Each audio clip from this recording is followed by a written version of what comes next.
Chegou. Opa, como é que é? Chegou a placa de vídeo baratinha? Chegou. Cara, manda pra cá, não vejo a hora, tá todo mundo ansioso, manda pra cá.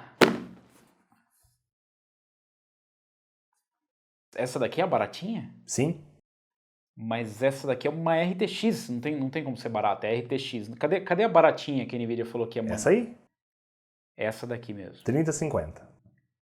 Dá pra entender a confusão na sua cabeça, na cabeça daquela pessoa que só procura uma placa de vídeo de entrada, uma placa de vídeo que não custe tão caro assim. E aí quando você vê uma RTX, a primeira coisa que você pensa é, não é possível. RTX e barato não combina. A coisa mais barata que a gente já viu na vida até hoje com uma RTX foi uma RTX 2060. Ela não era exatamente barata. Mas isso muda agora com a chegada da RTX 3050. Essa sim é a placa de vídeo mais barata da atual geração da Nvidia. Agora, se ela vai ser barata o suficiente para você comprar e se o desempenho que ela entrega também vai te convencer, é o que a gente vai descobrir agora nos testes que eu fiz com ela.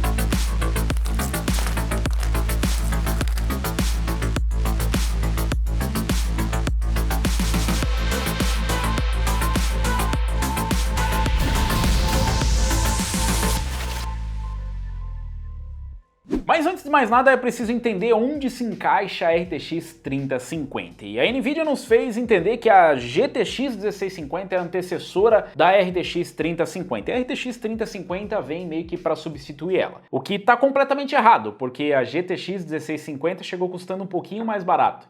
Pouquinho mais barato do que a RTX 3050. Mas é claro que ela não é uma RTX, ela é uma GTX. Mesmo assim, se a gente for fazer por sequência de lançamento, antes nós tivemos uma GTX 1650 Super, que a gente não vê em praticamente nenhum comparativo da Nvidia, por algum motivo. Mas antes da RTX 3050, a única série 50 da Nvidia que existia disponível no mercado de desktops era a GTX 1650 Super. Era porque mesmo nos dias de hoje é praticamente impossível encontrar ela. A GTX 1650 ainda aparece, mas a GTX 1650 é uma placa de outros tempos. Ela não compartilha a mesma situação de existência de uma RTX 3050. Então é difícil você se localizar, até porque o preço da RTX 3050 ainda é nebuloso. Ela deveria custar $249, mas não é isso que ela de fato custa, então fica realmente difícil para você conseguir localizar essa placa. E o que a gente vai fazer aqui é fazer um comparativo com algumas outras placas do mercado que estavam ou em tese existem no mercado com preços que estão acontecendo nesse momento, para você poder localizar o desempenho e qual é o preço que deveria ser o correto para a RTX 3050. Mas sim, é uma grande novidade. A RTX 3050 é a primeira série 50 que se transformou em RTX.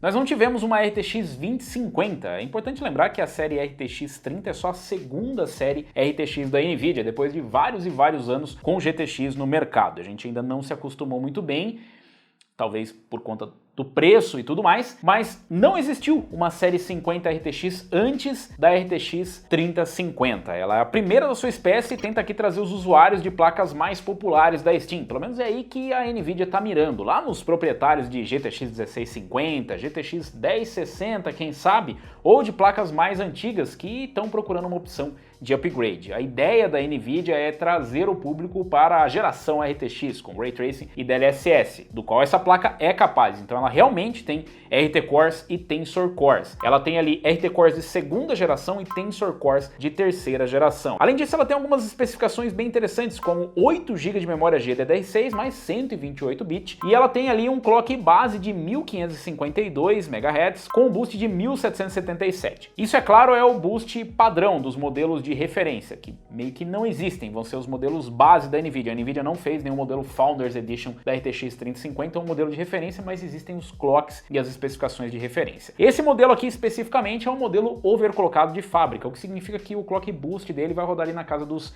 1900 MHz. Então não é exatamente o desempenho que você vai ter no modelo mais básico, mas eu posso te dizer que é bem próximo. Afinal, esse overclock não traz tanta vantagem assim de desempenho, não só para 3050, como praticamente todas as placas da geração atual. Um comparativo interessante seria a RTX 2060. Na verdade seria a 3060, mas a 3060 ficou um pouquinho distante e vocês vão entender por quê. Normalmente placas de uma série anterior acabam ficando próximas ou inferiores a placas de nova geração com a numeração próxima. Então uma 50 para 60 está bem próximo ali, se a gente não considerar uma Super ou uma TI, por exemplo. Mas a 2060 parece um bom parâmetro para a gente, é a RTX mais barata que se pode comprar. O que é bem relativo se dá ou não para comprar, mas é a RTX menos cara do mercado, ou a mais de entrada até a chegada da RTX 3050. E comparando com a RTX 2060, nós temos ali 6 GB contra 8 GB, mas a 2060 traz memória 192 bits. As duas são GDDR6 e em relação aos clocks, a 2060 fica um pouquinho atrás, com clock base de 1365 MHz e boost de 1680 MHz. Isso novamente no modelo de referência, não estamos falando aqui dos modelos overclockados. Em relação ao consumo, a 3050 tem um TGP de 130 watts contra 160 da 2060, mas curiosamente a fonte indicada para 3050 é uma de 550 e para 2060 uma de 500. Outro detalhe bem importante, se nós lembrarmos de um lançamento recente e pouco memorável como o da 6500 XT, é falar sobre as lanes PCI. Pois é, isso a gente não viu em reviews porque não era necessário, mas graças à AMD agora a gente tem que falar que essa placa não é X16, ela é PCI Express 4.0 X8, e aí você já fala, opa, peraí,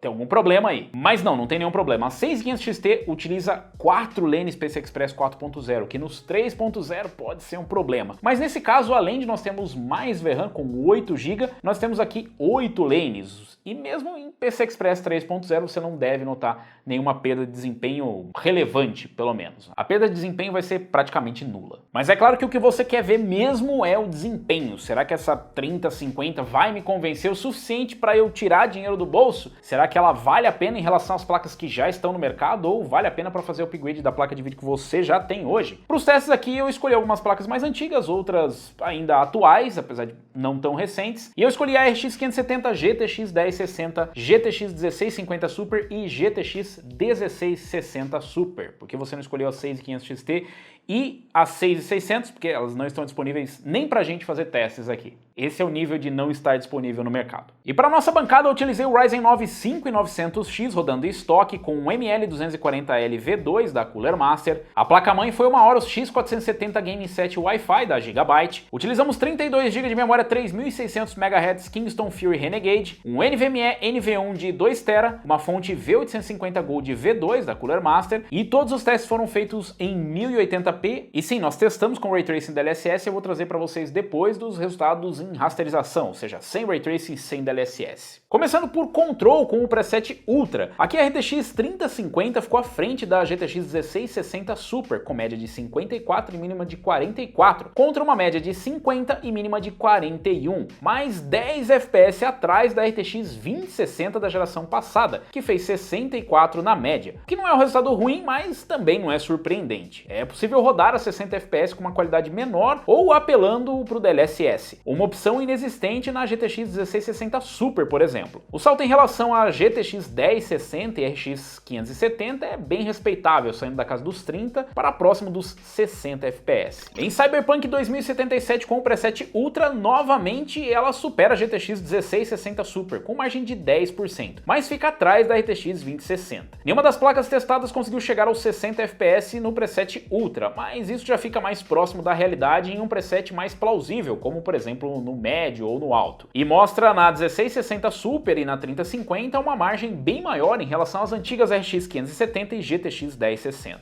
Em Dirt 5 com o preset Very High, a RTX 3050 fica na casa dos 60 FPS, com média de 59 e mínima de 50, novamente à frente da GTX 1660 Super e atrás da RTX 2060. E aqui já dá para enxergar um padrão que nós vamos ver em praticamente todos os jogos. Agora, se comparada a placas de gerações anteriores, ela entrega praticamente o dobro da performance da RX 570, que também sofre por limitações de VRAM com apenas 4 GB. Em Far Cry 6 com preset Ultra, aqui a RTX 3050 fica bem próximo da RTX 2060, fazendo 74 de média contra 80 e 60 contra 63 de mínima. A GTX 1660 Super vem logo atrás com média de 65, mas com mínimas abaixo, com 52 FPS. As placas com apenas 4 GB já começam a sofrer para entregar o resultado aqui e o uso de VRAM começa a ultrapassar o limite dependendo do preset. Em GTA V, com o nosso preset Custom Very High, acontece um empate técnico entre a GTX 1660 Super e a RTX 3050, na média de 160 e mínima de 106. A RTX 2060 fica um pouco à frente com 171 e mínima de 121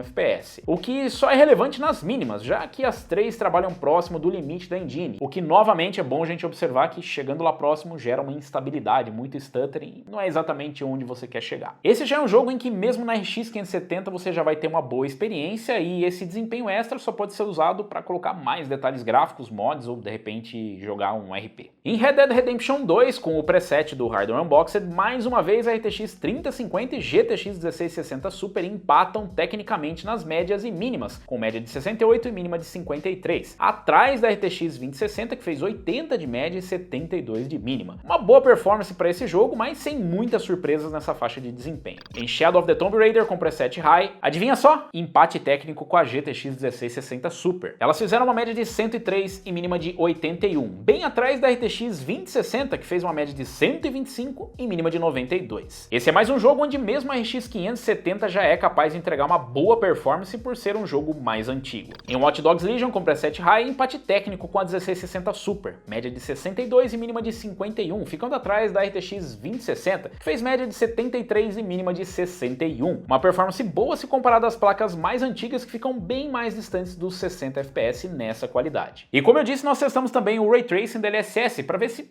realmente é uma placa capaz de Ray Tracing, mesmo em Full HD, e se o DLSS vai ajudar nesse caso. Encontrou sem DLSS média de 31 FPS mínima de 26 contra 35 de média e 28 de mínima da 2060, derrubando o FPS se comparado à performance sem Ray Tracing. Com DLSS, a RTX 3050 praticamente zero hit de desempenho, voltando a números próximos da performance sem o Ray Tracing ligado, mas ainda atrás da RTX 2060. Em Cyberpunk 2077, curiosamente o hit de desempenho foi menor do que na RTX 2060, o que é levemente relevante uma vez que ambas ficam distantes de uma performance jogável. Mas ao ativar o DLSS, a 3050 também se sai melhor e faz uma média de 39 FPS contra 30 da 2060. Isso é o suficiente para conseguir rodar com Ray Tracing DLSS em qualidades menores ou níveis menores de Ray Tracing. Em Dirt 5, ao ativar o Ray Tracing, o hit de desempenho não é tão grande, derrubando o FPS de 59 para 51 FPS na 3050 e de 67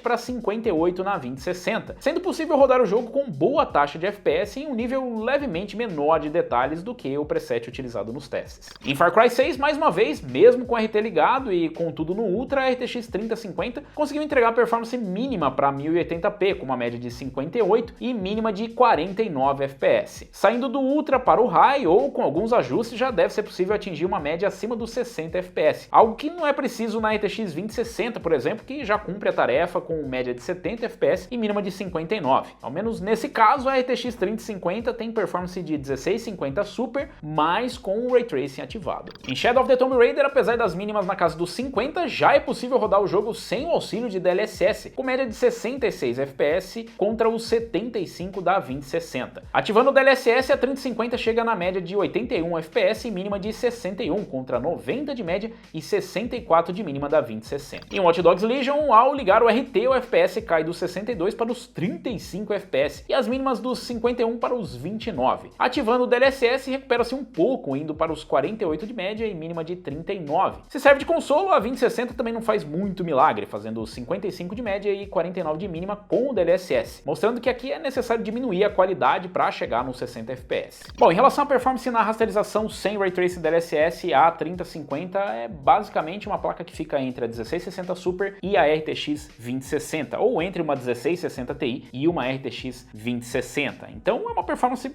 boa, é uma performance ok, não é exatamente uma novidade, já tinha pelo menos 2 placas que entregavam uma performance bem próxima. A novidade é justamente trazer o suporte a Ray Tracing e DLSS. Eu não sei se frustração é a palavra correta, porque não dá para criar muita expectativa de uma 3050 que você não conhecia a performance, ou de uma X50 RTX, mas eu realmente esperava uma performance mais próxima de uma RTX 2060, o que me leva a crer que uma 3050 Ti pode aparecer ou deve aparecer no futuro. Mas ela conseguiu entregar uma boa performance e, na verdade, foi surpreendente ela conseguir rodar alguns jogos com Ray Tracing sem precisar do DLSS. Quando ela precisa do DLSS, até dá para usar, já que o DLSS 2.0 melhorou bastante em relação àquele DLSS antigo, lá do Battlefield 5, ou mesmo do DLSS que era implementado no Shadow of the Tomb Raider. E agora a gente tem uma qualidade que é bem aceitável para Full HD se você precisar fazer um sacrifício, não só para o Ray Tracing, mas para ganhar performance. E eu acho que essa acaba sendo uma feature mais interessante na 3050, você ter o suporte a DLSS. Então, a performance geral não é surpreendente da 3050, não é exatamente uma novidade, não é algo para se comemorar como se fosse uma placa que realmente vai resolver o problema do mercado, até porque a gente não tem ideia exatamente do preço que ela vai se estabelecer no mercado. A gente tem ideia do preço que ela deveria ter, a gente tem ideia de quanto mais ou menos ela vai custar, mas tudo que eu posso entregar para vocês é a performance, como ela se comporta em relação às placas que estão próximas, e apresentar para você os números de performance, como ela se sai nos jogos e como ela entrega performance em Ray Tracing e DLSS. Se você me pergunta qual provavelmente seria o preço correto da 3050 em relação à performance, eu diria que um preço bom para ela seria pelo menos no preço de uma GTX 1650 Super, para ser interessante, para a gente ver algum tipo de novidade, ou seja, nós teremos um preço de 1650 Super, mais um desempenho de 1660 Super com Ray Tracing DLSS. E novamente, me surpreende que ela realmente consiga entregar desempenho com Ray Tracing DLSS. Claro, não é a performance ideal, em alguns casos vocês viram que cai bastante, mas o nosso preset também é bem forçado para uma placa dessa. É bom lembrar que a gente não está falando de uma placa X60, nós estamos falando de uma placa X50, onde o foco não é realmente jogar no Ultra. E eu até me surpreendi com a performance em alguns casos onde ela conseguiu empurrar os jogos no Ultra, apesar de serem jogos mais antigos ou já lançados há algum tempo. Então eu acredito que em umas configurações mais próximas da realidade de uma 3050 ela consiga entregar a performance em Ray Tracing. Claro que na maioria dos casos você vai precisar fazer algumas concessões, diminuir ali a quantidade de detalhes de Ray Tracing, ou mesmo o nível de detalhes do jogo, ou pesar a mão no DLSS. Mas falando do DLSS, não vai muito além do DLSS no modo qualidade. Sempre busca maior qualidade, porque Full HD já não é uma resolução que dá para você trabalhar com resoluções nativas muito baixas. Então a qualidade já é o nosso limite de amizade. Em relação à temperatura, a GPU parece bastante fria, pelo menos esse modelo aqui trabalhou entre 52 e 62 graus, foi a mínima e a máxima que ela atingiu, oscilou bastante nos jogos, mas ficou sempre dentro disso e os 62 graus foi basicamente o pior cenário possível. Claro que a gente está dentro de uma sala com temperatura controlada nos 24 graus. Já o consumo geral do sistema rodou entre 280 e 320 watts, os 320 watts foi só no Cyberpunk 2077, que é o que a gente usa de stress test, mas o consumo habitual dela ficou ali na casa dos 280 watts. Na verdade dela não, do sistema como um todo. E talvez eu esperasse um desempenho mais próximo de uma 2060, porque da 3050 é praticamente uma 2050 que nunca existiu, porque o desempenho dela se encaixa perfeitamente abaixo da 2060 em praticamente todos os testes. É claro, a gente não está falando da mesma arquitetura nem nada do tipo, mas eu acho que encaixaria perfeitamente ali. Claro que no caso, provavelmente ela teria menos VRAM e talvez tenha sido esse um dos limitadores para nunca ter existido. Mas enfim, eu estou só divagando em relação a isso. No mais, ela é uma placa infinitamente melhor do que uma RX 6500 XT, ela cobra por isso, é verdade, todas as outras placas que não são a 6500 XT cobram por isso, e tem a vantagem de você não precisar se preocupar, por exemplo, com o PCI Express 3.0, o que é onde praticamente todo mundo está. Nós temos uma galera aí no PCI Express 4.0, mas essa galera aí de repente está pensando em um hardware um pouco mais poderoso do que uma RTX 3050. Ela utiliza o PCI Express 4.0 X8, o que em PCI Express 3.0, que é onde provavelmente sua placa-mãe vai estar, se você não tiver um Ryzen 3000, 5000 ou mesmo um Intel de 11ª geração, ou mesmo que você tenha um Ryzen 3000 ou 5000 numa placa mais antiga, não vai ter o suporte PCI Express 4.0, mesmo nesse caso você vai ter uma boa performance, pelos motivos que nós explicamos na análise da 6500 XT. Você não vai precisar ficar fazendo swap de memória para a memória do sistema, não vai tumultuar tanto assim as lanes PCI, e ela tem uma quantidade de lanes PCI Express suficiente. Segundo a NVIDIA, a justificativa para isso é poder aproveitar o maior número de chips possível. Basicamente é isso. Esses chips utilizados aqui são, obviamente, cortes de placas mais poderosas que, felizmente, foram se acumulando por um tempo, até nós termos GPUs suficientes para lançar a RTX 3050. Então, acho que ok. Na verdade, o lançamento da 3050 é bem ok. O que a gente espera realmente é que essa placa tenha disponibilidade para quem sabe, com o tempo, ela ir melhorando o preço e quem sabe puxar o preço das outras placas para baixo e não para cima, que foi basicamente o que aconteceu no lançamento de todas as placas de vídeo. A boa notícia, pelo menos por enquanto, é que essa placa, segundo alguns testes externos, não minera muito bem, mas é sempre bom não provocar os mineradores. Então vamos deixar esse assunto só entre nós. Mas eu quero saber de vocês, o que vocês acharam da performance da RTX 3050? Vocês comprariam a 3050? Iriam de repente numa outra placa, numa 1660 Super, numa 2060, numa 6600, 6600 XT? Ou iria na 6500 XT mesmo? Deixa aí nos comentários. E aproveita e deixa um like, se inscreve no canal para você não perder os outros testes com a RTX 3050, onde nós vamos comparar diretamente e somente com outras placas que possam te interessar ou que de repente seja a sua placa de vídeo atual para ver se vale a pena. Eu vou ficando por aqui, valeu, falou e até a próxima!